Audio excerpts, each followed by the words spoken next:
Yes. I appreciate it.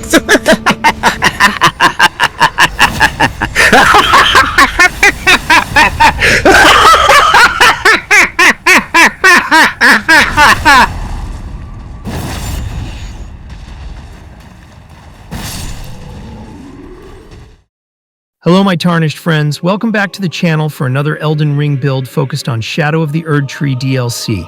The focus of this build is on the Square-Off Ash of War and its powerful poise-breaking ability. With this skill, you are pretty much guaranteed to stance break bosses every 2 or 3 times you hit the heavy attack button on your controller once in skill mode, which results into a running thrust attack that has fairly good reach, but most importantly, has great damage and stance breaking potential. Using the light attack whilst in skill stance mode will also poise break most regular enemies. Exploiting the stance breaking potential of this Ash of War gives us openings for critical hits, inflicting heavy damage on our enemies. For this build, I focused the Square-Off Ash of War on the broadsword, which is innate to this weapon. I however infused it with the Iron Wet Blade and set its affinity to heavy, which fully scales with the strength stat. I also employed the Blood Flame Blade incantation, which buffs the weapon with Blood Flame. The broadsword requires 10 strength and 10 dex to wield, and is a starting weapon for the Confessor class. Alternatively, you can purchase the weapon from a nomadic merchant located southeast of the coastal cave in Limgrave.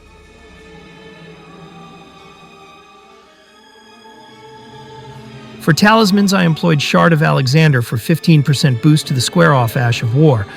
Then we have the Dagger Talisman, which increases critical hits by 17%. We then have the Blade of Mercy Talisman.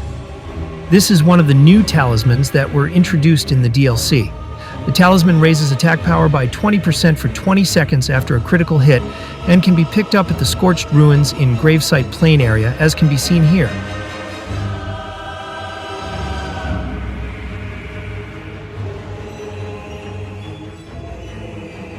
And finally, Rellana's cameo, which enhances attacks by 15% after maintaining the same stance for 2 seconds. This talisman can be grabbed from Castle Ensis. Just follow along for the location.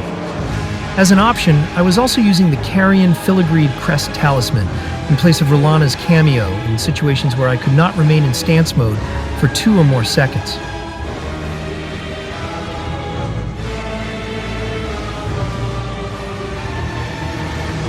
For buffs, we have Golden Vow Incantation, which raises attack power by 15% and boosts damage negation by 10% for 80 seconds. Then we have the Opaline Hard tier, as well as the Greenburst Crystal tier in the Flask of Wondrous Physic, for boosts to all damage negation and stamina recovery respectively. For stats, we have 60 points in Vigor, 20 Mind, 23 Endurance, 80 points in Strength as a final cap for Strength build potential, 25 Faith in order to cast the Golden Vow Incantation, and finally 10 in Arcane for the Blood Flame Incantation use. There you have it, friends. After this build, I believe using the Square-Off Ash of War makes the DLC much easier, not for every single boss or enemy, but for the majority of the run. Credit goes to fellow Tarnished at Rage Video Gaming, for I got this idea from their video on Square Off, and I have linked it in the description below, and I encourage you guys to go and watch it.